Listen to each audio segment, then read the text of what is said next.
Hopefully I can share my screen with y'all. Looks like I can. So just give me 1 second and hopefully this will work. Yay, it works. Come up. All right. Yes. Super. Looks like So St. Joe. Looks like the mouth of the St. Joe River. Mm-hmm. Good. This is where all our water's going, as you all know. Well, maybe you don't all know, and maybe that's what we'll talk about a little bit tonight. So I know we're behind on time a little bit, and I had warned Jerry that it's hard for me to cram all this stuff into 15 minutes, but I'm certainly going to do my best to keep it short and sweet. I'm going to say, first of all, it's great to hear the talk of the Friends of the St. Joe River. So I serve as the director of the St. Joseph River Basin Commission, but I also volunteer as the president of the Friends of the St. Joe. So that group's certainly close to my heart, and we appreciate the support that the league has given us over the years. I guess I'll just get right into it here and start. I use this word watershed approach, and many of you probably know what this is. We've got the word basin in the name of the organization that I work for. Same thing, and basically we're just talking about an area of land that drains to a particular body of water. So any lake, pond, stream, creek, ditch, any one of them theoretically has an area of land that you could go out there and delineate, and that area of land is what drains to that body of water. So if you can imagine the Continental Divide is a great example of this, where you pour a bucket of water one way, it's going to go to the Mississippi River. You pour it the other way, and it's going to go to the Great Lakes. And we happen to have that right here in our county in St. Joe. So the reason that we talk about the watershed, why the heck the watershed matters, we're going to get into that a little more. But basically, if you care about the water, you care about the quality of it, you care about flooding, that kind of stuff, you need to look at the land that's draining to the water to make a difference.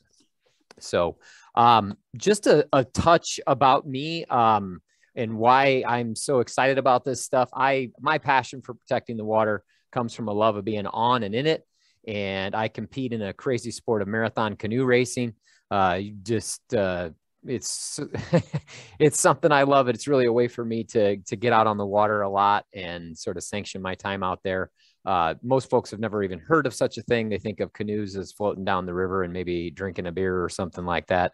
But there is a handful of crazy folks out there who paddle 60 to 70 strokes a minute. And this picture you're seeing is the start of a 120-mile canoe race that I compete in every year. So anyway, just so you have, why is this guy so excited about the water? Well, it's because I love to be on it and in it so much. So I am very fortunate to get to do water protection stuff for work. So I mentioned that I serve as the director of the River Basin Commission, and that's an organization was created back in the late 80s as a response to concerns over water quality, mostly here in the Elkhart to South Bend area.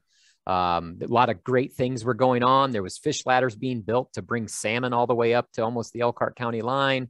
And everyone was excited about all the tourism that was going to bring. The East Race was being built so people could go kayaking. Oh, this is great. We're going to have all this economic development potential. And then we found out that the river was not meeting water quality standards, and we should advise people not to swim in it. So, oh my gosh, what are we going to do now? Legislators said, well, let's put together a commission. And really, that is a recognition that in order to solve the kind of problems that we're talking about, we have to include a lot of different folks, and it's whether it's geographically, we've got to be looking all the way up to Steuben County or Hillsdale County, Michigan. So geographically, it's a broad area in order to solve this problem, but then also within interest areas of local government. I mean, you've got folks at the health department who are issuing permits for septic systems, and then you've got folks in the city that are working on sewer systems. And then you've got folks that are managing agricultural ditches at the local government level. So lots of different players involved in this. And our commission consists of 32 different local government members, as well as the DNR. And so lots of folks involved. Anyway, I'm honored to serve as the director of this group. And the group was originally all about water quality, but more recently with all the flooding issues that we've had, there was a recognition that these problems are connected. And I'm going to talk about that tonight.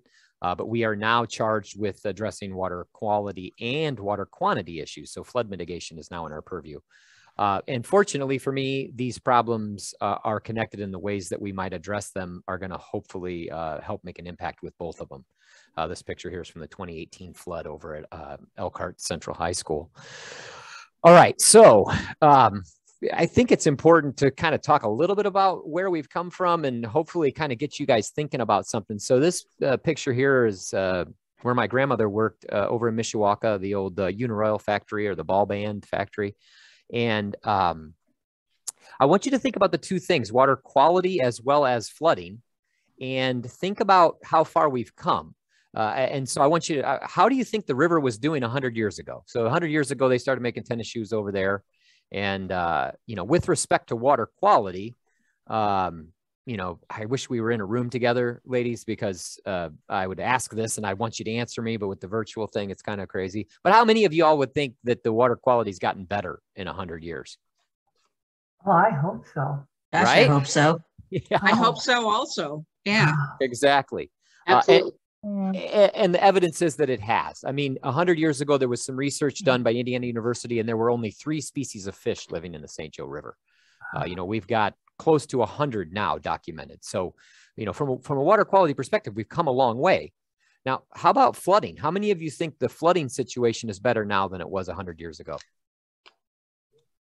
Yeah, not the same response. That's good. You all are really smart people. No, flooding has gotten worse, and there's a number of different reasons for that. But we want to talk about a couple things here. First of all, the turnaround in the water quality is largely the result of the Clean Water Act, passed in the 70s. And what that did was put regulations on discharges to the river, and in particular, what are called point source discharges, where a pipe is literally discharging something to the river, like from that ball band factory in Mishawaka. Now you are required to get a permit. You have to meet water quality standards, all this kind of stuff. And, you know, this really helped us turn a huge corner with water quality. People have heard stories about the rivers burning in Ohio. And, you know, now we've got all these fish living in the St. Joe. Things are a lot better because there's regulations around sewer treatment plants and factory discharges, all that kind of stuff. The goal of the Clean Water Act was for all of the waters of the United States to be fishable, swimmable, and drinkable. That's what that little graphic is all about. So it's great that you all recognize that the river's in a lot better shape than it was 100 years ago. But how many folks think that we're at the point where we are fishable, swimmable, and drinkable with the river? No, we're not there. No. Exactly. In fact, I've got, you know, I've got friends that serve on our commission. They work at the wastewater treatment plant here in South Bend, and they swear they do the testing that the water coming out of the treatment plant is cleaner than the water that's in the river. But I will tell you that when I paddle by the mouth of the treatment plant, it's still the last place that I want to tip over in my canoe. So, you know, we're a long way from being where we want to be. And the gap that we've got to make. So we've come a long way with water quality, but we recognize the flooding's gotten worse. Well, a big part of that gap that we want to make up with water quality, I think the way we're going to go about addressing that is also going to help us with our flooding goals. So another big reason that flooding has gotten worse, can't go without saying, this also hurts us on our water quality, is that the weather is changing. You know, this is from the Indiana Climate Impact Assessment done by Purdue University. The fact is we're getting more rainfall around here on an annual basis. And the worst part is it's coming at the wrong time. It's coming when plants are not living in the soil during the winter and really early spring, sometimes even when the ground is frozen. And this is a major problem for our rivers, and certainly from a health and a flooding standpoint. So, you know, that's a problem that's sort of pushing this issue to the forefront. Not only are we dealing with the same old problems, we've also got new problems in the way of increased inputs. Okay, so if most of our pollution is no longer coming from these pipes spewing nasty stuff into the river, where is it coming from? It's coming from all over the place. It's coming from our lawns. It's coming from farm fields. It's coming from the roads. It's what's called non-point source runoff, otherwise just known as polluted runoff. And it's not just coming from storm drains in urban and residential areas. It's coming largely from agricultural areas. And we're going to talk about why that's, or I'm going to talk about why that's so important here in the St. Joe, to think that about it being not a problem that's unique to urban areas where there is some regulations around stormwater. This is also a big problem in our rural areas. I mentioned this earlier at the forefront, just to hit it one more time. You know, if we're going to reach our water quality goals, if we're going to have any impact on reducing flooding, we have to look at what's going on the land. That's what we're talking about with a watershed approach. If you care about the water, you know, I'm thinking of some of our folks that live on lakes, blessed to have a lake cottage or a lake home or something, and there's too many weeds in the lake, or the water quality is going bad. I want to fix it by doing some treatments in the lake. Well, most of the time you can't fix the problem by working on the river or working in the lake. You got to get out to the land that's draining to it, and that's where we're going to make a difference. And so that's what we're really trying to do here. So the way that I think in order to understand what's happening on the land and with the water, it really helps to think about the plumbing that we've got out there. So to think about this stuff as plumbing. You know, at the River Basin Commission and with the Friends of the St. Joe, the work that we do is largely with governments and landowners, but to improve the management of their water infrastructure. And so when I talk about plumbing, sometimes it's real obvious. You know, in our urban areas, we're talking literally pipes, storm pipes, sewer pipes, that kind of stuff, tanks that are buried underneath the ground, stuff that looks and feels a lot like plumbing. But the reality is that we've got a whole lot of plumbing out there that's not obvious at all. And we've always had plumbing. So way before Europeans got here, there was all kinds of plumbing all over the landscape. Now the fancy word that we apply to this is green infrastructure. But basically, we got plants and living soil that absorb and store water. It's really important to recognize that this is part of our water infrastructure. And more, it is being recognized by local governments as a way to treat and manage stormwater, to plant deep-rooted plants. So plumbing, it's a really broad concept, but I want to kind of blast through a few things. So first of all, when we think about that most important kind of plumbing we've got, the green infrastructure out there, unfortunately, we've only got about 25% or so of the natural land that we used to have here in the St. Joe Basin. But it hasn't all turned into roads and rooftops. Certainly everywhere you see on the map there in gray is developed. You see the urban core of South Bend, Mishawaka, and Elkhart. But what you see in orange and yellow is what makes up about 70% of the land that's draining to the St. Joe, and that's agricultural areas, you know, whether it be row crops or pastures and orchards and that kind of stuff. And, you know, the biology on those areas makes a big difference in how the plumbing functions. You know, the folks we work with at the local soil and water conservation districts use a little experiment like the one I'm showing on the screen to work with farmers to help show them just how different the amount of water that can be stored in the soil and how much less runoff comes off their field with this little rainfall simulator thing. And hopefully it kind of allows you to wrap your head around, you know, just the planting of some deep-rooted grass versus having bare soil versus having some mulch on the top. All that stuff can make a really big difference in the amount of water and the quality or the cleanliness of the water that's running off the land. So really important to think about that. And another sort of piece of this plumbing that's out there got started a long time ago. I heard, I don't know, probably Lisa mentioning that, you know, we do have two different watersheds in this area. Most of the area drains to the St. Joe, but we got some draining to the Kankakee. And that's what you're seeing here is Kankakee River back in the 1800s getting turned into a ditch.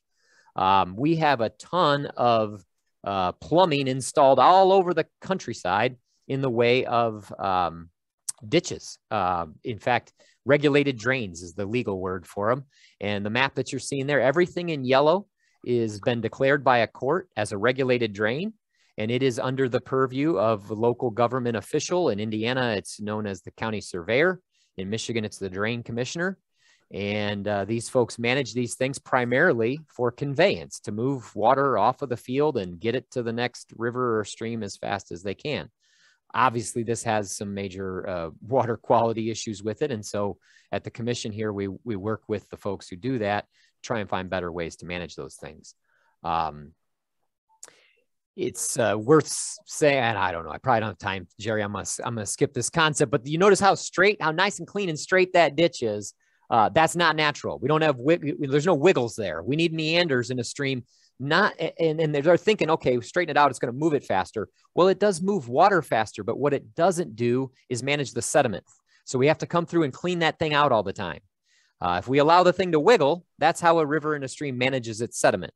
And so we're working on some projects to try and put some wiggles back into our ditches so that we don't have to clean them out as often. That's the way we sell it at local government level.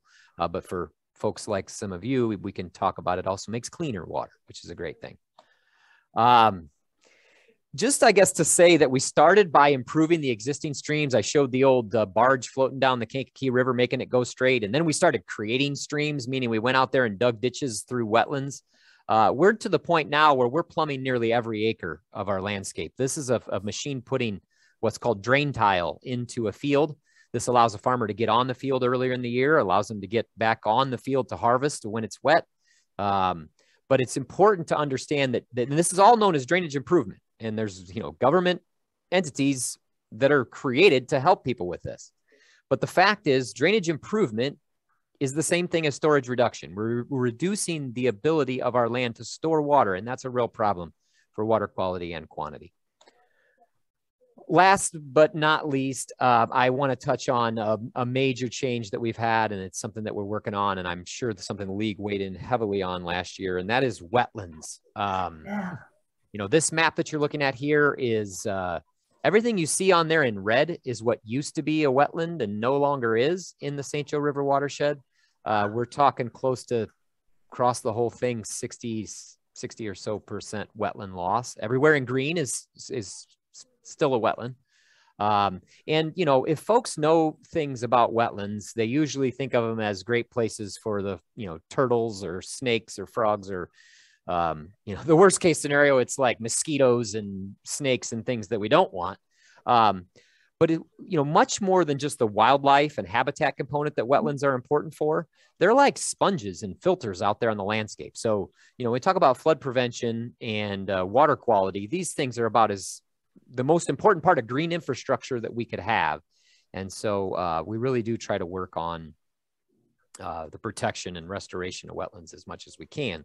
So we were down at the State House lobbying pretty hard. And it was really cool for me to bring these local government officials together who are all different backgrounds, different political affiliations, lots of different interest groups. And there really was consensus among the commission that stripping of our state wetland laws was a bad thing. And we went down there and told them that. And I don't know how much impact we had, but we certainly tried. And I'm assuming folks know about what I'm talking about. I apologize for that.